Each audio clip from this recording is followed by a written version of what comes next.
Shalom. Selamat pagi. Sudah bangun? Apa ada yang tidur lagi? Waduh ya. Hari ini bulan yang baru. Sebenarnya minggu yang lalu sudah bulan yang baru ya. Tetapi minggu yang lalu kita ibadah Paskah ya, dan bulan April kita belajar tentang karakter yang tentunya Tuhan mau kita punya ya. Karakter-karakter yang Tuhan ingin kita lakukan menjadi gaya hidup kita. Karakter seperti apa? Salah satunya yang minggu ini kita belajar yaitu sudah bangun ya. Apa hubungannya sama karakter ya? Kalau kita bicara tentang sudah bangun, berarti sebelumnya sedang ngapain? Tidur ya. Tidur itu enak ya? Banget ya. Setuju saya. Tidur itu enak nggak? Banget ya, enak banget gitu ya. Bahkan tidur itu perlu ya. Ada orang yang tidak bisa tidur itu tersiksa sekali. Saya punya kawan, dia harus setiap malam harus minum obat tidur. Kalau nggak minum obat tidur nggak bisa tidur. Sehingga tidur ini sebetulnya sangat perlu, bahkan enak banget gitu ya. Orang yang tidak tidur beberapa hari itu akan stres, akan tensinya tinggi, dan ada banyak masalah-masalah dalam kesehatan. Tapi rupanya celakalah orang yang tertidur ketika harusnya dia terbangun. Betul kan? Ada banyak problem, masalah yang muncul rupanya karena ada orang-orang yang harusnya terjaga, harusnya bangun, tapi dia malah tertidur. Ada cerita bagaimana sebuah mobil, sebuah bis terjun masuk ke dalam jurang sedalam 20 meter. Sekian orang meninggal setelah diusut. Karena apa? Sopirnya tertidur. Harusnya dia bangun, tapi rupanya dia tidak lakukan itu. Dia tertidur. Di satu kompleks perumahan ada kemalingan. Ditanya satpamnya, "You kemana?" "Saya jaga, Pak." "Di mana?" "Di pos. Jam 2 sampai jam 4 nggak lihat orang." "Nggak lihat." "Kenapa?" "Saya tertidur." Gimana?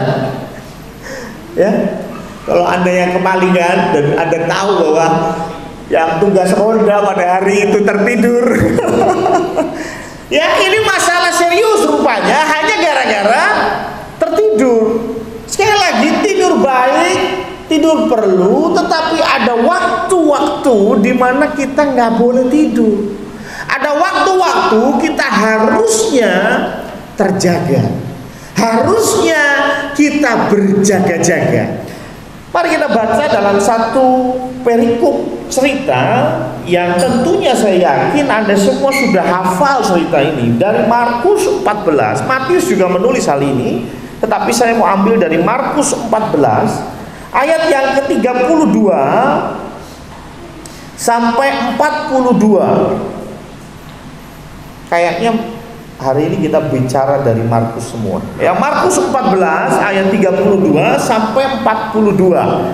Supaya bangun, maka kita gantian omong.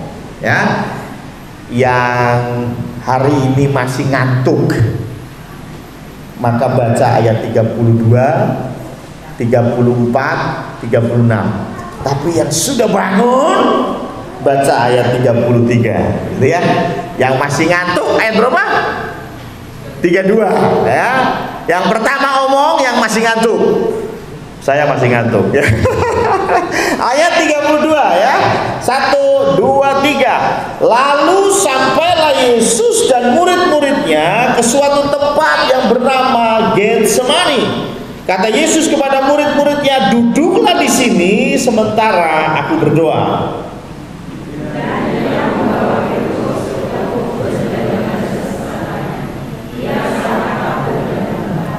Lalu katanya kepada mereka, hatiku sangat sedih, seperti mau mati rasanya. Tinggallah di sini dan berjaga-jagalah.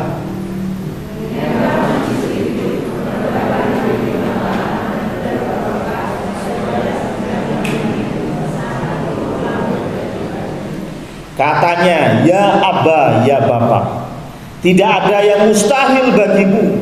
Ambillah cawan ini daripadaku. Tetapi janganlah apa yang aku kehendaki, melainkan apa yang engkau kehendaki.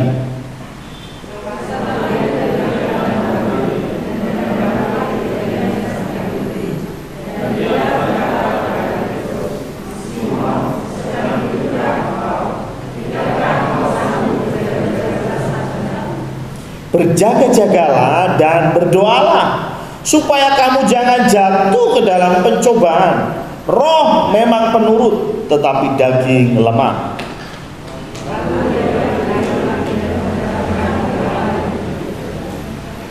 Dan ketika ia kembali pula, ia mendapati mereka sedang tidur, sebab mata mereka sudah berat dan mereka tidak tahu jawab apa yang harus mereka berikan kepadanya.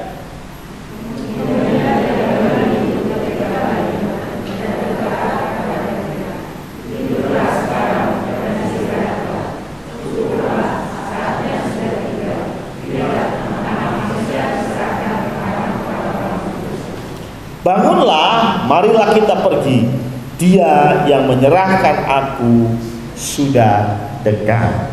Saya bersyukur karena yang membaca bersama saya tidak ada. Berarti tidak ada yang ngantuk. Haleluya ya, semuanya bangun. Nah, ini satu perikop yang tentunya kita sudah sering dengar. Bagaimana ketiga murid, siapa aja ketiga murid itu? Yohanes, Petrus, Yakobus.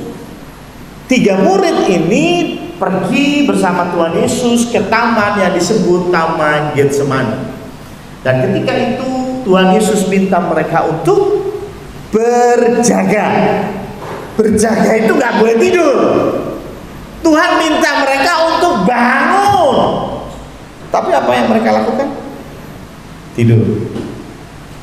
Tuhan Yesus balik loh, mau lagi tidur, dibangunin. Bangun. Ayo berjaga-jaga denganku. Tuhan Yesus pergi lagi, berdoa lagi, balik lagi, tidur lagi. Sampai 3 kali. Bayangkan. Sekali sih masih oke lah ya, itu namanya ketiduran. Oke lah, 3 kali loh, gimana?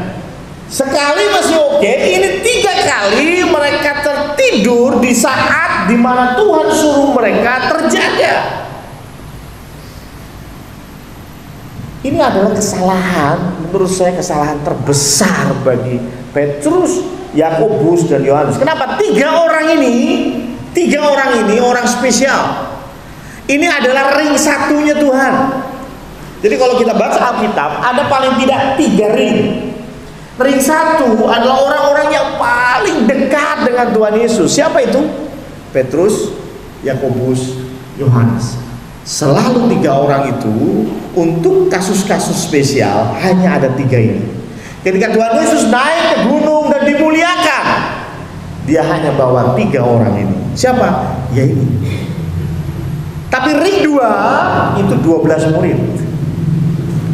Tapi ada lagi ring 3, yaitu 70 murid yang dipercaya salah satunya Markus. Markus penulis Injil ini juga ada di ring 70 murid, ya, di mana Tuhan suruh mereka pergi berdua-dua, ya. Itu 70 murid. Jadi artinya 3 orang ini 3 orang yang paling dekat dengan Tuhan. Tetapi ketika Tuhan minta mereka berjaga-jaga, mereka tertidur. Padahal kalau kita lihat beberapa pasal mundur, Petrus, coba kita lihat 14, Markus 14 ayat 27 sampai 29. Petrus yang tertidur pada malam itu itu di Markus 14 ayat 27 berkata demikian. Lalu Yesus berkata kepada mereka, kamu semua akan tergoncang imanmu, sebab ada tertulis, aku akan memukul gembala dan domba-domba itu akan tercerai-berai. Akan tetapi sesudah aku bangkit, aku akan mendahului kamu ke Galilea. Ini Tuhan Yesus bilang bahwa sebentar lagi aku mati dan semua domba-domba termasuk Petrus akan tercerai-berai. Tapi yang menarik ayat 29, kata Petrus kepadanya, biarpun mereka semua tergoncang imannya, aku tidak. Ini hanya selisih beberapa ayat, di mana kemudian dia disuruh terjaga dan malah tidur.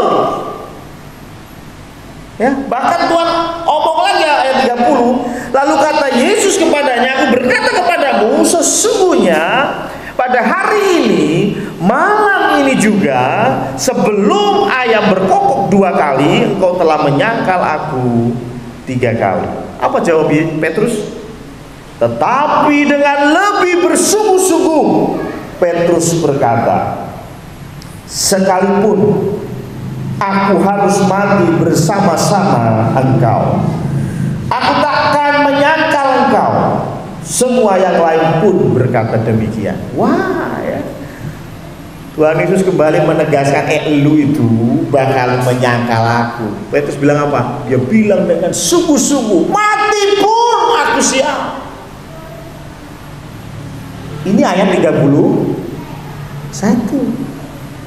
dan ayat 32 tadi kita baca bagaimana Petrus tidur ketika harus terjaga. Bayangin, seperti engkau punya teman dekat, siang hari bilang, Danu, engkau dalam lembah kekelaman, aku besertamu, kita akan bersama-sama hadapi ini semua, aku rela mati untukmu. Itu siang jam 12.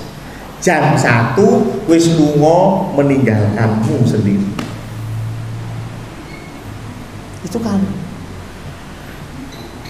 omongan orang mabuk.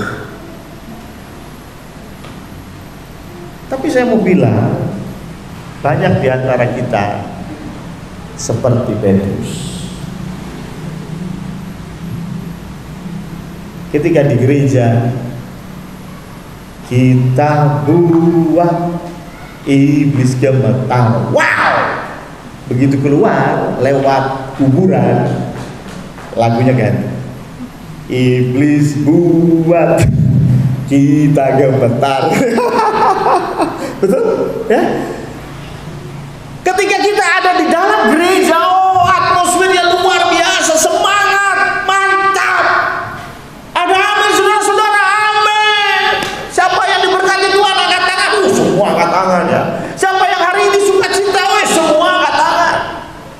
Tapi begitu engkau keluar dari gereja, engkau kembali ke masalahmu yang ada, engkau berhadapan dengan tantangan-tantangan itu, apakah engkau tetap bangun atau engkau tertidur seperti Petrus? Awalnya menggebu-gebu, mantap ikut Tuhan, haleluya 12 kali. Ketika engkau melihat buku yang menyedihkan. Tahu buku yang menyedihkan? Buku tabungan. Ya, buku tabungan itu buku yang menyedihkan ya. Tanggal-tanggal tua gitu ya. Lihat satunya bawa sendiri, nangis ya. Ketika engkau lihat masalah ekonomi di hadapanmu, apakah engkau mau larut di dalam kedagingan atau engkau mau berjaga-jaga? Karena roh penurut, tapi daging lemah. Itulah mengapa ini satu cerita yang buat saya konyol begitu ya. Nggak beda jauh sama Yakobus dan Yohanes. Yakobus dan Yohanes itu anak daripada Zebedeus. Kita buka kisah mereka di Markus, masih sama Markus 10 ayat 35. Markus 10 ayat 35 sampai 39. Ayat 35 demikian firman Tuhan. Lalu Yakobus dan Yohanes, dua orang yang spesial yang tadi kita baca bagaimana mereka tertidur di Getsemani, mendekati Yesus dan berkata kepadanya, Guru, kami harap supaya Engkau kiranya mengabulkan suatu permintaan kami. Oh, mereka minta sesuatu rupanya. Apa permintaan mereka? Jawabnya kepada mereka, apa yang kamu kehendaki aku perbuat bagimu? Lalu kata mereka, perkenankanlah kami duduk dalam kemuliaan-Mu kelak, yang seorang lagi di sebelah kananmu dan yang seorang di sebelah kirimu. Mereka minta mereka ada di sebelah kanan dan sebelah kirinya Tuhan Yesus. Mereka nggak cuma minta jabatan menteri, mereka minta jabatan wakil presiden. Betul ya? VP ya, Vice President. Wah, mereka nggak mau jadi orang biasa karena konsepnya ada 12 murid Yesus. Mereka berpikir Tuhan Yesus akan jadi raja di dunia ini, menjadi penguasa Israel. Maka dari itu mereka meminta, Tuhan, saya tahu di sebelah kanan dan sebelah kiri dong.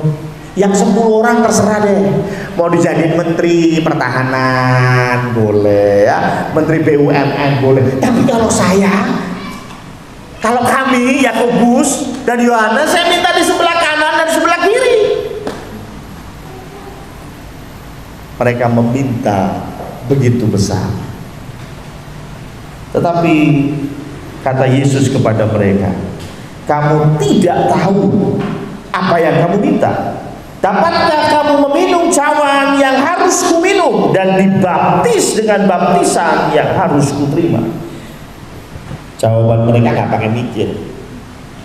Jawab mereka, kami dapat. Mantap. Mereka nggak ngerti maksud cawan itu apa. Mereka tidak mengerti maksud baptisan yang harus diterima Kristus itu apa. Menderita. Tapi belum selesai Tuhan bilang, mereka langsung jawab, siap.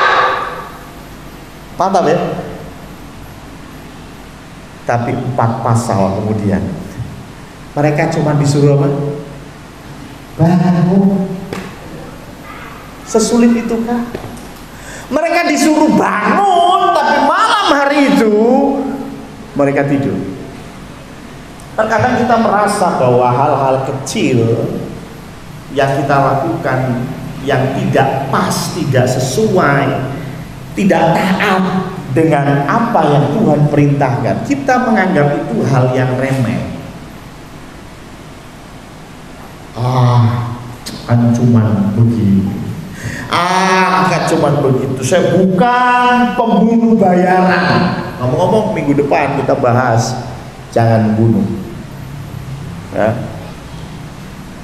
Tadi pagi iseng saya ngobrol sama Steve. Ya, Steve, minggu depan kamu khotbah ya, ibadah sore. Temanya jangan membunuh. Steve bilang apa? Oh, tidak bisa Bapak. Saya suka membunuh.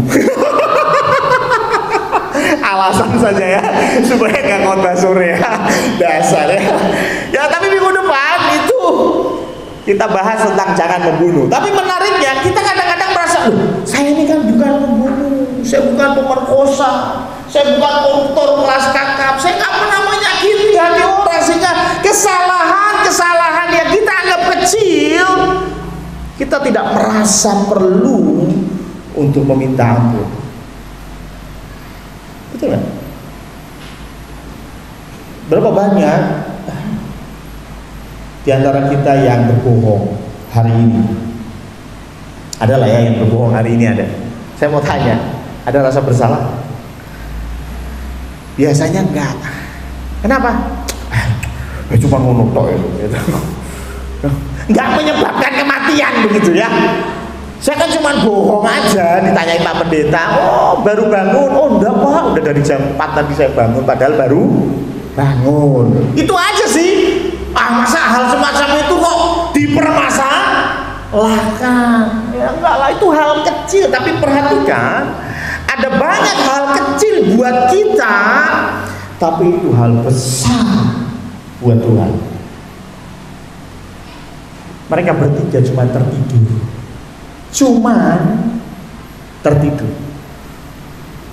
Coba perhatikan malam hari itu, Markus menulis kisah ini begitu manusiawi.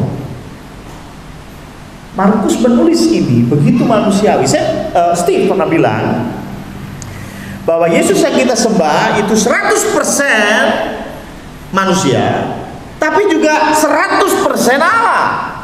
Ada sifat-sifat kealahan di dalam Alkitab, tapi ada sifat-sifat kemanusiaan di dalam Alkitab. Dan Markus menulis ini manusia banget. Yuk kita coba selami apa yang Tuhan Yesus rasakan malam hari itu. Dikatakan di dalam Markus 14, kembali ke ayat yang tadi, ayat 34, hatiku sangat sedih, seperti mau mati rasanya. Tinggallah di sini dan berjaga-jagalah. Tulisan tidak bisa mengungkapkan semua perasaan kita, setuju ya? Ketika perasaanmu gundah gulana, nggak karu-karuan, gitu ya, seperti nasi kucing hilang karete, ambiar, betul ya? Bagaimana Anda mendeskripsikan perasaanmu pada hari itu? Sulit ya? Mau nulis gimana ya? Aduh. Saya yakin tulisan ini begitu dalam karena dikatakan hatiku sangat sedih, seperti mau mati rasanya. Tuhan Yesus melihat ke depan, dia akan berpisah dengan Bapa, karena dia harus menanggung dosa seluruh umat manusia. Di saat yang sama dia melihat bagaimana Yudas, murid yang dikasihinya, menjual dia, mengkhianati dia, hanya demi 30 keping perak, harga terendah dari seorang budak.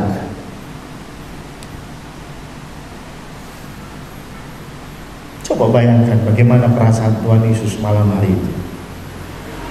Dia perlu teman yang menepuk pundaknya dan berkata, jangan khawatir, aku bersamamu. Betul. Ketika engkau sedang berhadapan dengan seseorang yang punya masalah,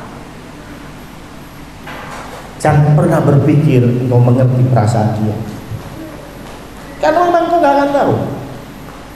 Trust me.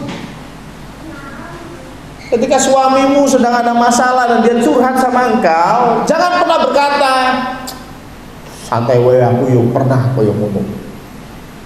No. Anda tidak ada di dalam perasaan, nggak pernah, nggak akan pernah. Ya. Ketika seorang ibu yang ditinggal mati oleh anaknya, perasaannya kalau kabur ya karu-karuan. Saya mau bilang, saya nggak ngerti seperti apa perasaan ibu itu. Tapi satu hal yang bisa kita lakukan, mendampinginya. Betul? Dan Tuhan Yesus malam hari itu perlu pendamping, perlu teman-teman yang ada di sisinya berdoa bersama dia, ada teman-teman yang merangkul dia. Itu yang dia perlukan. Dan apa yang dia dapat? 3 orang murid yang paling dikasihnya disuruh bangun malah tidur.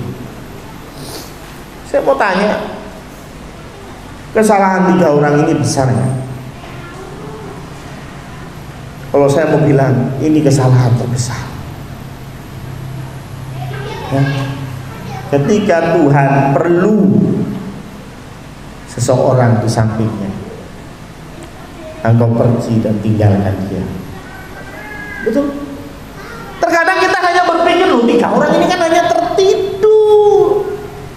Kesalahan kecil, hanya tertidur.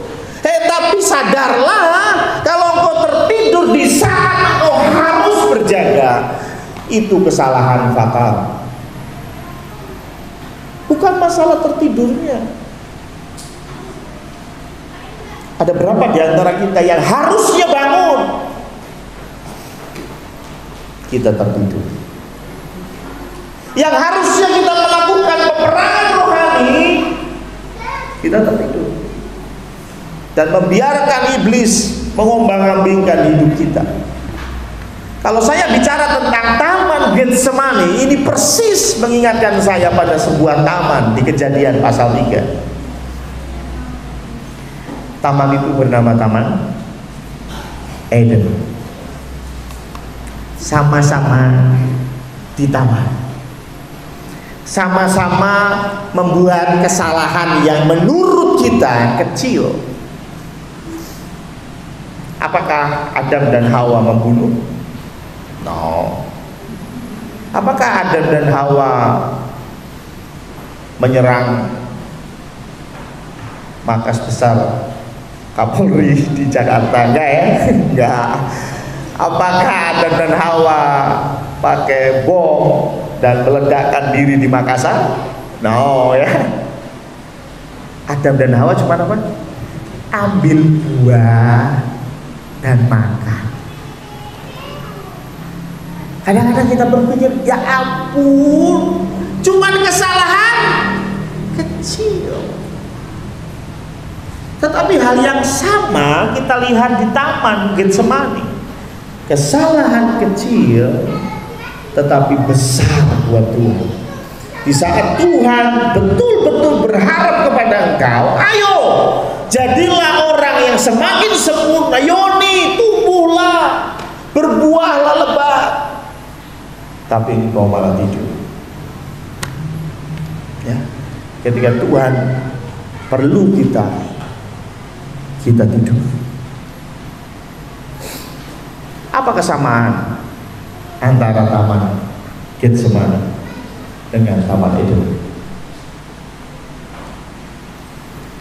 Sama-sama mereka mengandalkan kekuatan sendiri. Petrus dari awal menggebu-gebu, Tuhan, aku mati pun siap. Yakobus dan Yohanes bilang, kami siap meminum cawan yang engkau minum. Wow, kita terlalu pede. Kita berkata, oh, ada setan, saya batu aja setan pergi. I know, sometimes saya bikin joke seperti itu. Tapi percayalah, terkadang kita over confidence. Kita terlalu pede. Kita merasa kita yang paling benar. Kita merasa kita gak akan pernah goyah. Kita berdiri di kaki kita sendiri. Tetapi 2 taman kembali mengingatkan bahwa celakalah orang yang berharap pada dirinya sendiri. Orang yang mengandalkan kekuatannya sendiri. Itulah karakter yang mau kita belajar. Tokoh-tokoh di dalam Alkitab, semua, saya bilang semua, bercerita tentang apa? Bagaimana mereka gagal dalam hidup ketika mereka bergantung pada kekuatan sendiri. Oke, kita bahas seorang nama yang paling besar yang semua orang kenal, yaitu Abraham. Orang Yahudi kenal, orang Kristen kenal, orang Muslim pun kenal siapa Abraham. Tapi saya mau bilang, Abraham pun gagal ketika dia bergantung pada kekuatannya sendiri. Betul? Ketika dia menunggu anak yang dijanjikan tahun demi tahun gak datang-datang. Lalu istrinya bilang, "Mas, mungkin orang sekolah aku, mungkin sekolah Hagar." Ketika Abraham mengandalkan kekuatannya sendiri, dia gagal. Bahkan ketika dia pergi bersama Lot, masih ingat ya? Dan dia bilang kepada Lot, "Kamu pilih, kamu kanan, aku kiri. Kalau kamu kiri, aku kanan." Kelihatannya kita berpikir bahwa wow, loh, Abraham ini orang yang luar biasa ya. Ya, keponakannya disuruh milih dulu ya. Kita biasanya melihat Abraham sebagai sisi yang positif. Saya melihat Abraham sedang main-main dengan janji Tuhan. Kenapa? Loh, Tuhan sudah janji, ini tanah buat kamu. Betul? Janji Tuhan kepada Abraham, ini tanah buat kamu. Malah digo judi, gitu. Untungnya Lot tidak memilih tanah itu, betul nggak? Coba kalau Lot memilih tanah itu, tanah yang dijanjikan oleh Tuhan, piye terusan? Saya mau bilang ini Abraham kacau ini. Bagaimana mungkin janji yang Tuhan sudah berikan dijadikan apa? Taruhan. Lot mau yang mana? Harusnya dia bilang apa? Kamu sebelah sana, karena tanah ini sudah dijanjikan Tuhan untuk aku. Betul. Tapi rupanya Abraham gagal. Dia berpikir, ya sudahlah, kalau Tuhan gak kasih yang ini, ya Tuhan kasih yang itu, ya sudahlah. Kalau engkau sudah jelas Tuhan kasih janji kepadamu, pegang itu. Abraham gagal. Walaupun kita bilang dia adalah bapak orang beriman, tapi saya mau bilang Abraham pun gagal ketika mengandalkan kekuatan sendiri. Tapi bagaimana dengan Tuhan Yesus? Karakter Tuhan Yesus yang kita tahu, bahkan dia berkata bahwa Bapa lebih besar daripada aku. Ketika Bapa berkehendak, aku ikut. Bahkan doa di Getsemani, bukan kehendakku yang jadi, kehendakmu. Ketika bicara bukan kehendakku yang jadi, tapi kehendakmu yang jadi, Tuhan Yesus tidak berpegang pada kekuatannya sendiri. Dia berpegang pada kekuatan Allah. Dan karena itu ending di Taman Eden berbeda dengan ending di Taman Getsemani. Kadang-kadang karena kita merasa kita sudah diselamatkan, kita merasa kita sudah jadi anak Tuhan, kita diberkati, kita lupa bahwa semuanya diberikan Tuhan untuk kita, bukan hasil usaha kita. Kita berpikir, Tuhan, aku bisa berjalan tanpamu, dan kita berakhir seperti Petrus, Yakobus, dan Yohanes. Kita tertidur. Harusnya kita bangun. Bergantunglah, berharaplah hanya kepada Tuhan. Engkau boleh punya rumah 10, engkau boleh punya mobil 25,